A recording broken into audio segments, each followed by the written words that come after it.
Hello everyone. Easy physics by N K channel पर आप सभी बच्चों का एक बार पुनः स्वागत है। ट्वेल्थ क्लास की फिजिक्स अपन पढ़ रहे हैं और उसमें बेटा अपना चैप्टर नंबर जो है वो 12 प्रकाश की प्रकृति है वो अपन कंप्लीट कर चुके हैं। और आज के इस वीडियो में इस चैप्टर के जो आरबीएससी की पाठ्य पुस्तक है उसके अंत में दिए गए जो एमसीक्यूज हैं और अति लघुत्रात्मक प्रश्न हैं जो बोर्ड परीक्षा की दृष्टि से बहुत महत्वपूर्ण है उनके बारे में चर्चा करने वाले हैं। तो पूरे प्रश्नों को बहुत अच्छे से समझने के लिए वीडियो के एंड तक बने रहिए हमारे साथ। सबसे पहला प्रश्न आप लोगों को यहाँ पे स्क्रीन पे नज़र आ रहा है। अपन पहले प्रश्न पढ़ते हैं, आप लोग थोड़ा सा स्क्रीन को पॉज करके उस प्रश्न का उत्तर पढ़ने का प्रयास कीजिए और उसके बाद में जब मैं आपको उत्तर बताऊंगा तो आप अपने जो आंसर है उसको इसके साथ मैच कर सकते हैं, जिससे आप लोगों को पता चल जाएगा कि आपकी तैयारी है वो कितनी स्तर पे पहुंच चुकी है।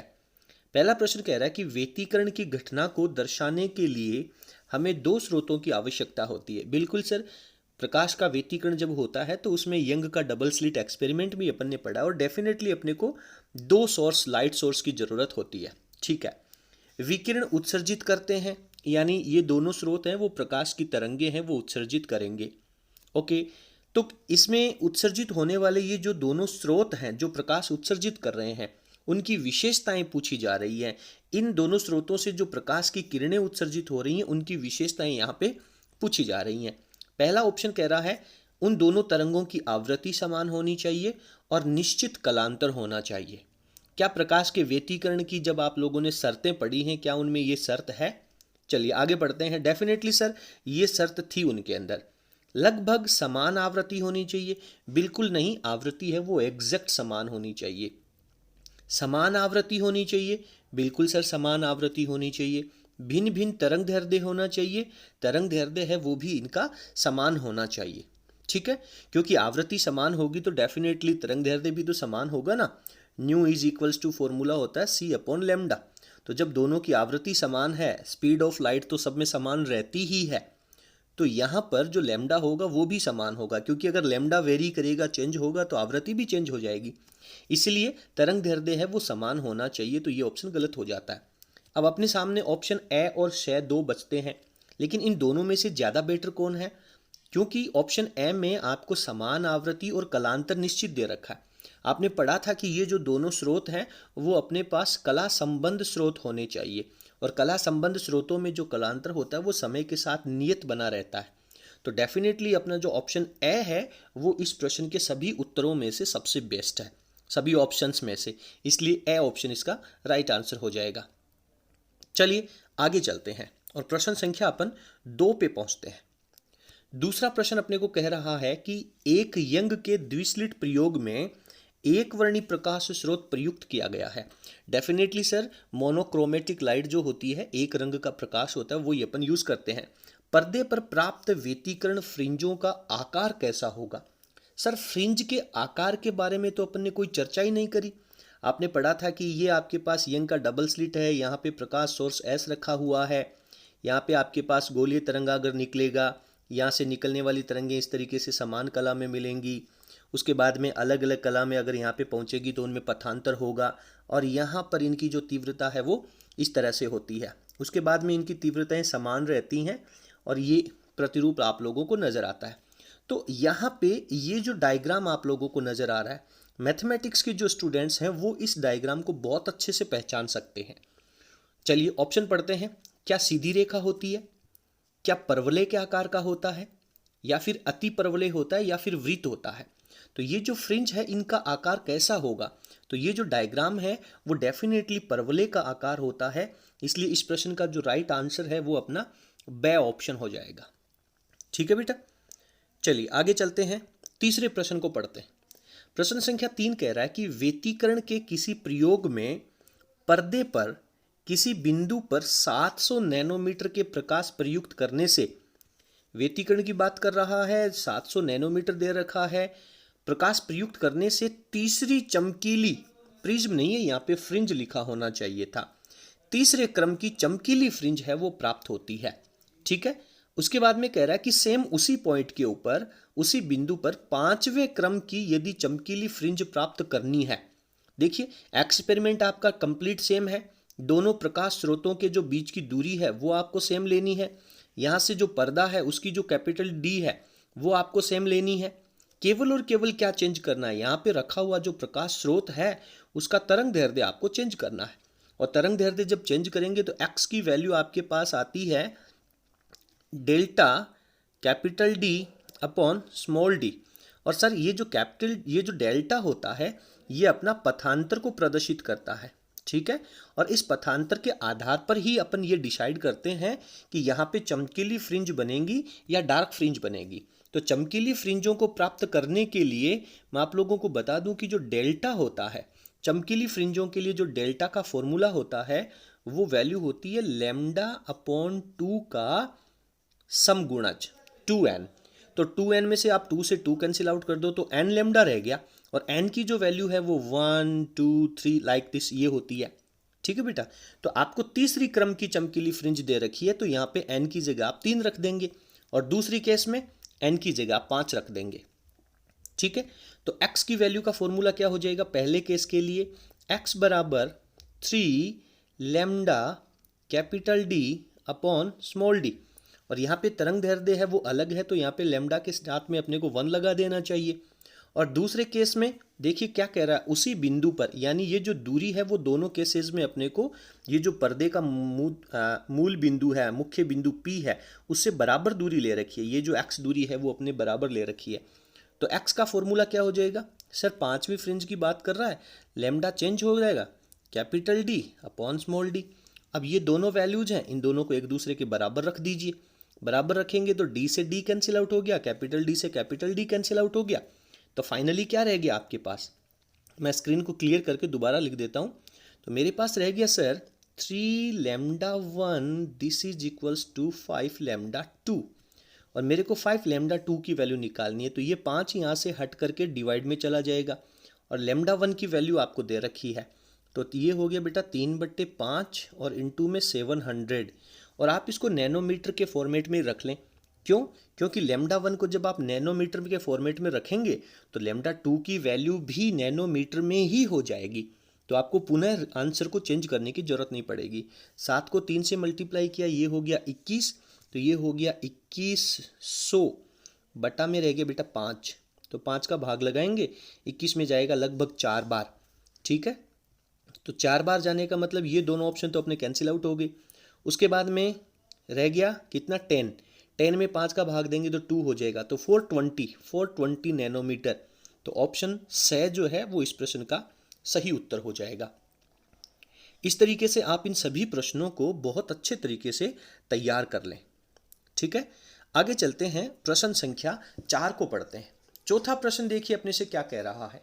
चौथा प्रश्न कह रहा है कि यंग के द्विस्लिट प्रयोग में यदि स्लिटों की चौड़ाइयों का अनुपात 4:9 है। ध्यान देना बेटा, बहुत इंटरेस्टिंग प्रश्न है और अभी तक आपने इसका पैटर्न नहीं पढ़ा है। ये जो यंग का एक्सपेरिमेंट है इसमें ये जो दोनों स्लिटें हैं इनकी चौड़ाई दे रखी है। इसकी चौड़ाई यदि 4 है तो इसकी चौड़ाई 9 है। ये बीच वाली डी की बात नहीं कर रहा है, इन दोनों स्लिट की जो चौड़ाइयाँ हैं उनकी बात कर रहा है। तो स्लिट चौड़ाई का मतलब क्या है? स्लिट चौड़ाई का मतलब ये होगा बेटा कि इसका जो आयाम है, इसका जो आयाम है वो इसी अनुपात में होगा, और इसकी चौड़ाई है वो 9 दे रखी है, यानी यहाँ से निकलने वाली तरंग का आयाम कुछ ज़्यादा हो जाएगा। तो कहने का मतलब ये जो चौड़ाई है इसको आप W1 और इसकी चौड़ाई को W2 कह सकते हैं, और ये एग्जैक्टली आपके आयाम के अनुपात को प्रदर्शित करेंगी। अगर यहाँ पे सीधा सीधा कह देता कि आयामों का अनुपात, तब तो कोई कंफ्यूजन ही नहीं था, लेकिन चौड़ाइयों का अनुपात है वो भी आयामों के अनुपात के तुल्य ही रहता है। अब सवाल कह रहा है तो उच्चिष्ट और निम्निष्ट की तीव्रताओं का अनुपात ज्ञात कीजिए। तो इसके रिगार्डिंग मैंने आप लोगों को एक अलग से सेपरेट वीडियो बनाया है जिसमें न्यूमेरिकल जो है यंग डबल स्लिट एक्सपेरिमेंट के, और वो तीव्रता के जो न्यूमेरिकल हैं उनको बहुत अच्छे से समझाने का प्रयास किया है। तो यहाँ पे उच्चिष्ट का मतलब हो गया सर आई मैक्सिमम, बढ़िया। निम्निष्ट का मतलब हो गया सर आई मिनिमम, बढ़िया। इन दोनों का रेशियो चाहिए, और रेशियो भी किसके फॉर्मेट में? चौड़ाइयों का मतलब। और चौड़ाई का मतलब आपने समझ लिया बेटा, क्या चाहिए आपको? आपको सर आयाम का अनुपात चाहिए। तो आयाम के संबंध में यहाँ पे अपन ने एक फॉर्मूला पढ़ा था A1/A2 +1 का होल स्क्वायर यहाँ पे, और बटा में क्या लगेगा, √a1/a2 -1 का होल स्क्वायर। तो ये वाला फॉर्मूला आप अप्लाई करेंगे तो डेफिनेटली आपको ये प्रश्न मिल जाएगा। तो 4/9 करूँ, देखो मैं अब थोड़ा सा स्पीडली सोल्व करता हूँ। यहाँ पे 4/9 करूँगा, उसका अनुपात रूट निकालूंगा, तो रूट हो जाएगा बेटा 2/3। फिर उसके साथ में +1 है, यहाँ पर क्या हो जाएगा 2/3, फिर उसके साथ में -1 है। मैं स्क्रीन को थोड़ा सा क्लियर कर लेता हूँ, आप स्क्रीन को पॉज करके रफ में इस प्रश्न को सॉल्व कर ले और अपना आंसर निकाल लें। चलिए, तो क्या हो गया अपने पास, आई मैक्सिमम की वैल्यू अपॉन आई मिनिमम की जो वैल्यू है वो होगी सर 2/3 +1, और नीचे होगी सर 2/3 -1, पूरे का होल स्क्वायर एक साथ लगा देता हूँ। तो ये कितना हो जाएगा बेटा, ये हो जाएगा 5/3, और ये कितना रह जाएगा, ये रह जाएगा सर -1/3। तो इसको मल्टीप्लाई कर लीजिए, मल्टीप्लाई करेंगे तो 3/-1 रह जाएगा, 3 से 3 कैंसिल आउट हो जाएगा, तो 5/1 रह जाएगा, और उसके ऊपर होल स्क्वायर चल रहा है। तो 5/-1 का जब आप होल स्क्वायर करेंगे तो ये 5 का स्क्वायर 25 हो गया और 1 का स्क्वायर 1 रह गया। तो ये 25:1 जो है वो इसका राइट आंसर हो जाएगा मैक्सिमम और मिनिमम का। तो इसमें आपका ऑप्शन से है वो सही उत्तर हो जाएगा। ठीक है, उम्मीद करता हूँ कि आपको सभी प्रश्न हैं वो बहुत अच्छे से समझ में आए होंगे। आगे चलते हैं, अगला प्रश्न अपने से क्या कह रहा है, देखिए प्रश्न संख्या 5। पांचवा प्रश्न थोड़ा सा अलग अलग लिखा हुआ है, मैंने एक पेज के ऊपर लिखने का प्रयास किया है। द्विस्लिट प्रयोग में दो भिन्न भिन्न तरंग दैर्ध्यों का प्रकाश प्रयुक्त किया जाता है। यंग के डबल स्लिट एक्सपेरिमेंट की बात कर रहा है, और दोनों प्रकाश हैं वो अलग अलग तरंग दैर्ध्य के हैं। पीले रंग का, पीला है और नारंगी है। ठीक है, पीला है और नारंगी है। चलिए, बढ़िया, बड़ी अच्छी बात है, पीला रंग और नारंगी रंग की बात कर रहा है यहाँ पे। आगे क्या होगा, आगे क्या होगा, पीले रंग का अगर आप यूज करेंगे तो पीले रंग के लिए तो तीसरे क्रम की चमकीली फ्रिंज प्राप्त होगी। ठीक है, पहले आप पीला रंग जब यूज करेंगे तो तीसरे क्रम की चमकीली फ्रिंज प्राप्त होगी, और दूसरे रंग को जब आप प्रयोग करेंगे, दूसरा कोई रंग यहाँ पे इस पीले रंग की जगह जिसका लैम्डा आपको पता नहीं है, दूसरा रंग आप जब यूज करेंगे तो चौथे क्रम की चमकीली फ्रिंज प्राप्त होती है और संपाति होती है। संपाति का मतलब क्या होगा बेटा, वो जो मूल बिंदु है आपका पर्दे के ऊपर, उससे जो ऊपर वाली डिस्टेंस x है वो दोनों ही सिचुएशन में बराबर रहेगी। तो एक बार तो आपको तीसरे क्रम की फ्रिंज लेनी है और दूसरी बार चौथे क्रम की फ्रिंज लेनी है। इसमें आप λ1 लिख देंगे और इसमें अपन λ2 रख देंगे। तो प्रश्न कह रहा है दूसरे रंग का तरंग दैर्ध्य कितना होगा। तो ये एग्जैक्टली वही प्रश्न है जो अभी आप लोगों ने तीसरा प्रश्न जो पढ़ा था वही प्रश्न है। चमकीली फ्रिंज है ना बेटा, तो तीसरे रंग की चमकीली फ्रिंज के लिए फॉर्मूला हो जाएगा 3λ1 capital D upon small d, और चौथे के लिए 4λ2 capital D upon small d। D ने D को काटा, कैपिटल D ने इसको काटा, तो फाइनली आपके पास ये वैल्यू आ जाएगी। λ2 की वैल्यू चाहिए तो 4 है वो बटा में आ जाएगा, तो 3/4 इंटू 600 नैनोमीटर। ठीक है ना बेटा, तो अब आप इससे कैंसिल आउट कर लीजिए, तो ये कितना हो जाएगा 6×3 1800 और बट्टा में 4 रह जाएगा। तो 4 का भाग लगा दीजिए आप 1800 में, क्या आंसर आएगा देखें, 4 चौक 16 एग्जैक्टली आ रहा आंसर। तो ऑप्शन नंबर ब है वो इसका राइट आंसर हो जाएगा। आप थोड़ा सा स्पीडली भी इनको सॉल्व कर सकते हैं। तो प्रश्न संख्या 3 और प्रश्न संख्या 5 जो हैं वो एग्जैक्टली सेम ही प्रश्न है। चलिए प्रश्न संख्या 6 की अपन चर्चा करते हैं। छठा प्रश्न अपने से क्या कह रहा है, प्रश्न संख्या 6 अपने से कह रहा है कि यंग के द्विस्लिट प्रयोग में प्रकाश की अधिकतम तीव्रता आई मैक्सिमम हो तो पथांतर λ/2 पर तीव्रता कितनी हो जाएगी। यदि अधिकतम तीव्रता आपको दे रखी है और λ/2 का पथांतर यदि कर दिया जाए तब तीव्रता कितनी होगी। देखिए λ/2 का पथांतर यदि अपन कर देंगे तो इस स्थिति में अपने पास विनाशी व्यतिकरण हो जाएगा।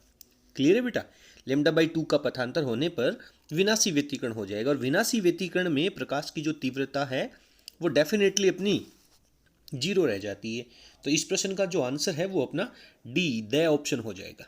चलिए आगे बढ़ते हैं। अगला प्रश्न, प्रश्न संख्या 7 क्या कह रहा है, निम्नलिखित में से कौन सा कथन सबसे सही समझाता है कि अधिकांश परिस्थितियों में ध्वनि का विवर्तन प्रकाश के विवर्तन से ज्यादा संभाव्य होता है? कौन सा कारण है कि ध्वनि का विवर्तन है वो प्रकाश के विवर्तन की अपेक्षा ज्यादा संभव है? ये प्रश्न आप लोगों ने एक वीडियो में बहुत अच्छे से पढ़ा है कि ध्वनि तरंगों का जो विवर्तन है वो प्रकाश तरंगों के विवर्तन की अपेक्षा अधिक दिखाई पड़ता है। कारण क्या है? विवर्तन की जो सबसे मुख्य शर्त है वो है कि द्वारक और अवरोधक का जो आकार है वो उस प्रकाश के तरंग की तरंग दैर्ध्य की कोटि का होना चाहिए। ठीक है, तो इस स्थिति में अपन इसके बाकी के ऑप्शंस को पढ़ते हैं। देखिए, पहला ऑप्शन कह रहा है ध्वनि संचरण के लिए माध्यम की आवश्यकता होती है। इससे क्या मतलब है? ध्वनि के संचरण के लिए माध्यम की आवश्यकता का और विवर्तन का यहाँ पे क्या संबंध है? ध्वनि तरंगे अनुदैर्ध्य के लिए जबकि प्रकाश तरंगे अनुप्रस्थ होती हैं। ध्वनि तरंगे हैं वो अनुदैर्ध्य और प्रकाश तरंगे हैं वो अनुप्रस्थ तरंगे होती हैं। हो सकता है कि ये सिचुएशन बने अपनी। प्रकाश की तरंग दैर्ध्य ध्वनि की तुलना में बहुत कम होती है। बहुत बढ़िया। ये प्रकाश का जो तरंग दैर्ध्य होता है वो ध्वनि तरंगों की तुलना में बहुत कम होता है। ध्वनि का वेग प्रकाश के वेग की तुलना के परिमाण की कोटि से भी 6 कम होता है। देखिए, इस ऑप्शन का जो ऑप्शन नंबर यहाँ पे डी डाला गया है, इसका और फर्स्ट ऑप्शन का कोई कनेक्शन नहीं है। लेकिन प्रकाश के विवर्तन की जो सबसे मुख्य घटना है वो यहाँ पे बहुत क्लियर आपको नजर आ रही है कि प्रकाश का जो तरंग दैर्ध्य है वो ध्वनि की तुलना में बहुत कम होता है। ठीक है, और अपन जानते हैं कि दैनिक जीवन में जो अवरोधक और द्वारक होते हैं उनका आकार प्रकाश तरंगों के तरंग दैर्ध्य की तुलना में बहुत बड़ा होता है। इसलिए ऑप्शन से जो है वो इस प्रश्न का राइट आंसर हो जाता है और इसी वजह से प्रकाश का जो विवर्तन है वो ध्वनि तरंगों के विवर्तन की अपेक्षा कम नजर आता है। क्लियर है? इस स्थिति को अपन ने अपने वीडियो में बहुत अच्छे से समझा था। चलिए अगला प्रश्न संख्या 8 पढ़ते हैं। 8वां प्रश्न क्या कह रहा है? चित्र के अनुसार एक प्रयोग में इलेक्ट्रॉनों को उनकी डी ब्रोगली तरंग दैर्ध्य की कोटि डी चौड़ाई की एकल स्लिट से गुजारा जाता है। उनका जो तरंग दैर्ध्य होता है उतनी ही चौड़ाई की एकल स्लिट से गुजारा जाता है और वे इस स्लिट से डी दूरी पर स्थित पर्दे पर संसूचित किए जाते हैं। डी दूरी के ऊपर एक कोई पर्दा रखा गया है, वहां पे विवर्तन प्रतिरूप आप लोगों को नजर आएगा। पर्दे पर तीव्रता का जो प्रारूप है वो क्या होना चाहिए? यहाँ पे आप लोगों को नीचे 4 ग्राफ दे रखे हैं। कुछ इस स्थिति में ये आपके पास कोई एक विवर्तक है, इसमें ये खाली जगह द्वारक छोड़ा गया है। इसका जो लैम्डा है वो यहाँ से आने वाली तरंगों की तरंग दैर्ध्य की कोटि का है। ये जो डी है वो इस लैम्डा की कोटि का है, यानी डेफिनेटली इसका क्या होगा? विवर्तन होगा। और डी दूरी के ऊपर ये यहाँ पे एक पर्दा रखा गया है, तो इस पर्दे के ऊपर विवर्तन का जो प्रतिरूप है वो नजर आएगा। तो एक्चुअली में बेटा क्या होगा कि ये जो अपन स्थिति अगर सीधी लाइन ले लें, ध्यान देना, मेरी इस बात को समझने का प्रयास करना कि मान लीजिए यहाँ से अपनी सीधी लाइन को ले लेते हैं और यहाँ से अपनी सीधी लाइन को ले लेते हैं, तो केवल इनके बीच में प्रकाश की जो तीव्रता है वो क्लियरली अच्छी आनी चाहिए। और इसके बाहर यदि प्रकाश का विवर्तन नहीं हो रहा है तो ये जो बाहर वाला गैप है यहाँ पे कंप्लीटली अंधेरा प्राप्त होना चाहिए। लेकिन यहाँ पे विवर्तन की जो शर्त है वो पूरी हो रही है, इसलिए डेफिनेटली इस जगह के बाहर भी, यहाँ भी और इसके बाहर भी, यहाँ भी प्रकाश की थोड़ी सी चमक नजर आएगी, क्योंकि यहाँ से प्रकाश है वो मुड़ जाएगा इस तरीके से। क्लियर है? तो इसका जो विवर्तन प्रतिरूप है वो कुछ इस तरह से बनना चाहिए, यानी एग्जैक्टली यहाँ पे तो तीव्रता रहेगी ही रहेगी, इसके बाहर वाला ये वाला जो एरिया है इसमें भी प्रकाश फैल जाएगा। चलिए ऑप्शंस पढ़ते हैं। सबसे पहला ऑप्शन जो आप लोगों को कह रहा है कि एक्चुअल में इतनी इसकी चौड़ाई है और ये इससे ज़्यादा दूरी के ऊपर प्रकाश की तीव्रता है वो फैल रही है। ठीक है, एक तो ये ऑप्शन हो जाएगा। एग्जैक्टली ये ऑप्शन भी आप लोगों को क्लियर नजर आ रहा है। दूसरा जो ऑप्शन है इसके अंदर भी सेम सिचुएशन है, ये भी बिल्कुल सही नजर आ रहा है। तीसरे ऑप्शन में जितनी दूरी है उतनी ही दूरी पे प्रकाश फैल रहा है, ये तो बिल्कुल गलत है। और चौथी दूरी है, इसके अंदर वो जो ग्राफ है वो कुछ इस तरह से आ रहा है, तो इस स्थिति के अंदर ये सिचुएशन भी नहीं होगी। इन दोनों स्थितियां सही हैं, लेकिन मैं आप लोगों को बताना चाहूँगा कि यहाँ पे एक मिसप्रिंटिंग है। और मिसप्रिंटिंग ये है कि इस ग्राफ में एक्चुअल में ये जो दूरी है वो यहाँ तक लिखनी चाहिए थी डी, क्योंकि दोनों में से केवल एक ही सही हो सकता है। जिस हिसाब से यहाँ पे ऑप्शन दे रखे हैं इस हिसाब से तो ये दोनों ऑप्शन हैं वो आपके राइट आंसर हैं। अब इसमें से एक प्रश्न है उसका ऑप्शन को गलत बनाना पड़ेगा, अन्यथा इसके दोनों ऑप्शन सही हैं। उम्मीद करता हूँ कि आप लोग इस प्रश्न को बहुत अच्छे से समझ चुके होंगे। एक्चुअल में जो विवर्तन प्रतिरूप है वो आपकी इस स्लिट की चौड़ाई के बाहर भी, यहाँ भी इतने एरिया में भी आप लोगों को थोड़ा सा प्रकाश है वो नज़र आएगा विवर्तन के कारण। चलिए आगे बढ़ते हैं, प्रश्न संख्या 9 पे चलते हैं। 9वां प्रश्न क्या कह रहा है, एक स्लिट के द्वारा 5000 एंगस्ट्रॉम तरंग दैर्ध्य का एक प्रकाश है वो विवर्तित होता है। इतने लेमडा का प्रकाश है उसका विवर्तन होता है। विवर्तन प्रतिरूप में पांचवा निम्निष्ठ केंद्रीय उच्चिष्ट से 5 mm की दूरी पर है। सेंट्रल जो मैक्सिमा है उससे पांचवा जो निम्निष्ठ है वो 5 mm की दूरी पर है। विवर्तन का फॉर्मूला आप लोगों को डेरिवेशन यहाँ पे याद आना चाहिए। यदि पर्दे व स्लिट के बीच की दूरी, पर्दे और स्लिट के बीच की दूरी को अपन कैपिटल डी से लिखते हैं ना बेटा, तो उसकी वैल्यू आपको 1 मीटर दे रखी है, तो स्लिट की चौड़ाई कितनी होगी, यानी यहाँ पर आपको स्मॉल डी की वैल्यू है वो पूछी जा रही है। तो अब आप लोगों को यहाँ पर फॉर्मूला जो है वो अच्छे तरीके से यूज करना चाहिए। एक बात आप दोबारा क्लियर करें, यहाँ पर पांचवा जो निम्निष्ठ दे रखा है, ध्यान देना निम्निष्ठ की स्थिति दे रखी है, तो निम्निष्ठ के लिए विवर्तन प्रतिरूप में x का जो फॉर्मूला होता है वो n lambda capital D upon small d होता है। तो ये निम्निष्ठ की स्थिति है, क्योंकि आप लोग जानते हैं कि व्यतिकरण में और विवर्तन में जस्ट ऑपोजिट स्थितियां प्राप्त होती हैं। ये स्थिति है वो व्यतिकरण के अंदर अधिकतम तीव्रता की चमकीली फ्रिंज के लिए है, लेकिन विवर्तन के अंदर ये इसके जस्ट ऑपोजिट हो रहता है। इसका जो डेरिवेशन है वो आप एकल स्लिट फ्राउनहोफर विवर्तन में अच्छे से पढ़ सकते हैं, वहाँ पे आप लोगों को क्लियर करना होगा। तो इस प्रश्न के अंदर क्या हो जाएगा, अपने को किसकी वैल्यू चाहिए, आपको स्मॉल डी की वैल्यू चाहिए, तो इस स्मॉल डी को आप यहाँ पे ले जाइए और एक्स को यहाँ ले आइए। क्लियर है, तो पूरा क्वेश्चन आप लोगों को क्लियर हो जाएगा। तो कौन सा निम्निष्ठ है, पांचवा निम्निष्ठ है। प्रकाश का लैम्डा कितना दे रखा है, 5000 एंगस्ट्रॉम दे रखा है। एंगस्ट्रॉम को मीटर में बदलने के लिए 10 की पावर -10 से मल्टीप्लाई कर देना। कैपिटल डी कितना दे रखा है, 5 mm दे रखा है। mm को आपको मिलीमीटर में कन्वर्ट कर लेना है। तो ये जो कैपिटल डी है, कैपिटल डी की वैल्यू तो 1 मीटर दे रखा है ना बेटा, तो बट यहाँ पे आपके पास 1 मीटर लग जाएगा, और ये जो x यहाँ पे आया है 5 mm, ये बटा में लग जाएगा। तो इस तरीके से आप लोग इसको फॉर्मूले को सॉल्व कर लेना। मैं अगेन फॉर्मूला लिख देता हूँ, x is equals to n lambda capital D upon small D. ठीक है, और ये d है, इन दोनों को और x को इंटरचेंज कर लेना। देन d का फॉर्मूला आपके पास n lambda capital d upon x बन जाएगा, और इन सब की वैल्यूज आप लोगों को दे रखी हैं, तो इनको आप सॉल्व करके और इस प्रश्न का राइट आंसर जो है वो आप लोग निकाल लेना। यहाँ पे मैं आपको फॉर योर काइंड इन्फॉर्मेशन मैं आपको बता देता हूँ कि से जो है वो इसका राइट आंसर होने वाला है। ठीक है, चलिए आगे बढ़ते हैं और इसका प्रश्न संख्या 10 पढ़ते हैं। 10वां प्रश्न क्या कह रहा है कि सूक्ष्म तरंगें जिनका तरंग दैर्ध्य 0.052 मीटर है कि एक पुंज है वो 0.35 चौड़ाई की एक आयताकार छिद्र की ओर आ रही है। परिणामी विवर्तन प्रारूप है वो छिद्र से 8 मीटर दूर स्थित दीवार के ऊपर प्रेक्षित किया जाता है।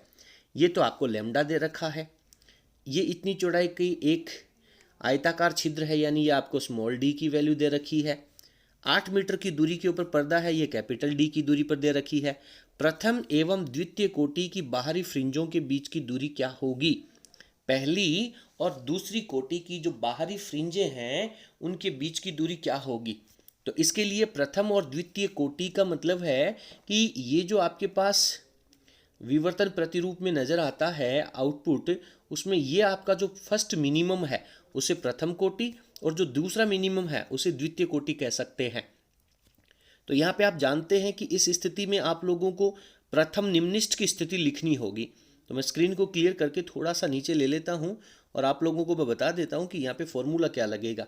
तो पहली बार ये जो आपके बीच वाले पॉइंट से कुछ इस तरह का ग्राफ बनेगा, तो ये जो दूरी है इसे आप y1 कह दीजिए, और ये जो दूसरा मिनिमम है इसकी दूरी को आप y2 कह दीजिए।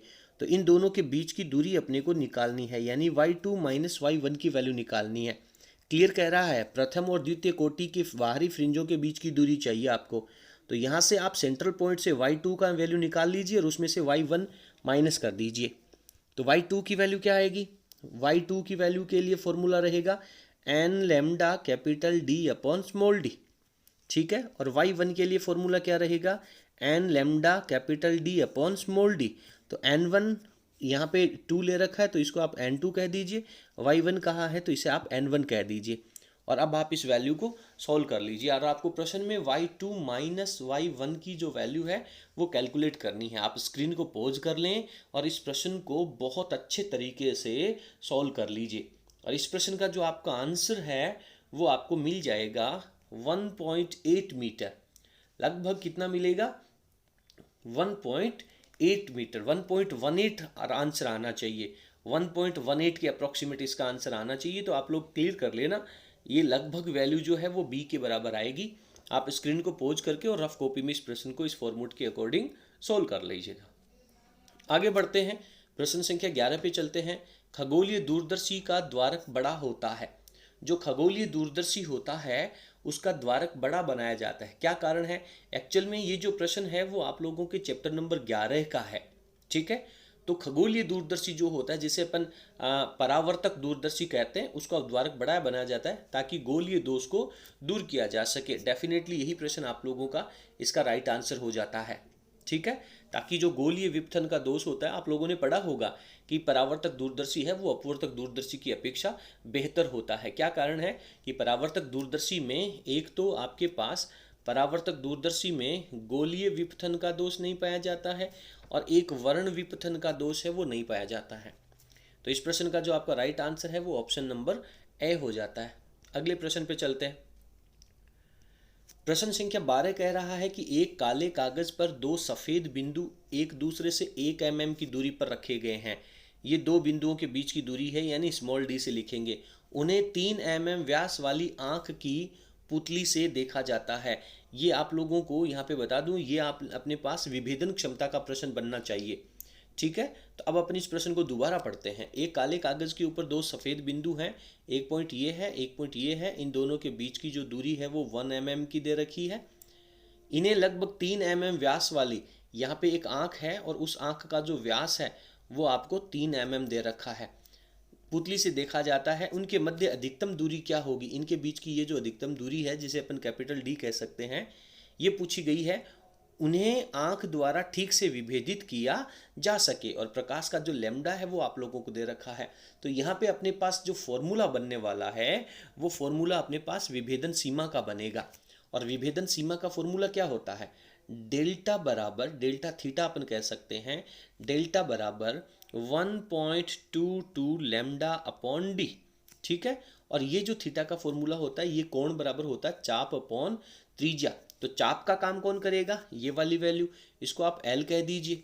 और दोनों के बीच की जो अधिकतम दूरी है उसको अपन किससे लिखेंगे? कैपिटल डी से। तो इस कैपिटल डी की वैल्यू आपको फाइंड आउट करनी है। तो फाइनली आपका जो फॉर्मूला है वो L upon capital D 1.22 lambda upon small D बन जाता है। और इस कैपिटल डी की वैल्यू आपको फाइंड आउट करनी है। L की वैल्यू कितनी है बेटा? 1 mm है। लैम्डा की वैल्यू कितनी है? 500 नैनोमीटर है। और ये जो स्मॉल डी है इसकी वैल्यू कितनी दे रखी है? 3 मिलीमीटर। इसको अपन इस आंख का या फिर जो अपवर्तक और दूरदर्शी होता है उसके लेंस का द्वारक कहते हैं, यहाँ पे व्यास कहेंगे इसको। क्लियर है? तो इस फॉर्मूले का आप उपयोग करेंगे और इस प्रश्न का जो आंसर है वो आप निकालने का प्रयास करेंगे। आपका जो आंसर है वो अप्रोक्सीमेट 5 मीटर प्राप्त होना चाहिए। अगले प्रश्न पे चलते हैं। प्रश्न संख्या 13। प्रश्न संख्या 13 अपने से कह रहा है कि विद्युत चुंबकीय तरंगों की प्रकृति अनुप्रस्थ होती है। इसका प्रमाण क्या है? बेटा एक्चुअली आप लोगों ने प्रकाश का जो ध्रुवण का टॉपिक है वो आपने नहीं पढ़ा है। अगर आप प्रकाश के ध्रुवण का टॉपिक आप पढ़ते तो डेफिनेटली आपको क्लियर हो जाता। 12th क्लास के बोर्ड एग्जाम के बाद में अपन इस ध्रुवण के टॉपिक को अच्छे से कंप्लीट कर लेंगे। तो ये जो प्रश्न संख्या 13 है वो आपके ध्रुवण से संबंधित है। अगेन ये प्रश्न है वो भी आप लोगों के प्रकाश के ध्रुवण से संबंधित है। अभी अपने इसके टॉपिक्स को नहीं पढ़ा है इसलिए आप लोगों को अभी क्लियर नहीं होगा। अगेन ये वाला जो टॉपिक है वो भी प्रकाश के ध्रुवण से जुड़ा हुआ है। तो इन प्रश्नों की चर्चा अपन यहाँ पे बिल्कुल भी नहीं करेंगे। और इस प्रकार से अपना जो अंतिम प्रश्न है निकोल प्रिज्म वाला, वो भी आपके प्रकाश के ध्रुवण से जुड़ा हुआ है। तो प्रकाश के ध्रुवण का टॉपिक है वो अपने सिलेबस में नहीं है। इस तरीके से अपन ने चैप्टर नंबर जो 12 है उसके सारे के सारे जो MCQs हैं उनको अपने यहाँ पे कंप्लीट कर लिया है। उम्मीद करता हूँ कि आप सभी प्रश्नों को बोर्ड परीक्षा के अंदर बेहतरीन तरीके से परफॉर्म कर पाएंगे। चलिए, आज की क्लास में इतना ही। आप लोगों को हमारा कंटेंट कैसा लगा ज़रूर आप हमें कमेंट सेक्शन में लिखिएगा, जिससे हमें बहुत मोटिवेशन मिलेगा और आगामी वीडियो में हम उन्हीं के अकॉर्डिंग सुधार कर सकेंगे। यदि आपको हमारा वीडियो पसंद आया हो तो प्लीज़ आप वीडियो को लाइक करें और इसे अपने सभी फ्रेंड्स के साथ शेयर करना ना भूलें। बहुत बहुत धन्यवाद। Thank you.